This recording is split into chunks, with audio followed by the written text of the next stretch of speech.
आज हम बात करने वाले हैं नथुनिया तू जो गाना आने वाला है खेसारी लाल यादव का। उसमें जो बॉलीवुड एक्ट्रेस है और पुरानी एक्ट्रेस के बारे में कुछ ऐसे राज जो आप जानते नहीं होंगे या फिर जानते भी होंगे, तो बात कर लेते हैं। सबसे पहले जो एक्ट्रेस है इसमें उनका नाम है डेजी शाह।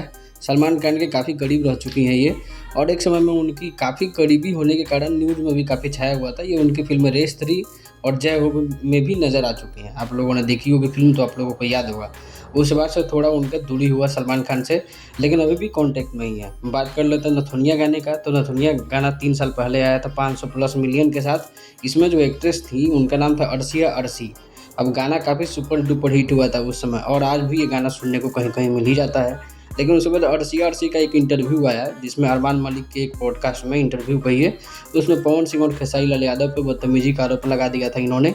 और खेसारी लाल यादव चूँकि माफ़ी मांग लिया था ऐसा कि उन्होंने कहा था, लेकिन पवन सिंह ने कॉल नहीं किया था। ऐसा इल्ज़ाम उन्होंने लगातार लगाया था। तो कुछ यूट्यूबरों ने उनके ऊपर जवाब भी रिप्लाई भी दिया था और वीडियो भी स्पेशल तौर पे बनाया था। इसीलिए यही कारण हो सकते हैं कि अर्शिया अर्शी को इस बार पार्ट 2 गाने में दिखने का मौका नहीं मिला। यही अपडेट है आज का।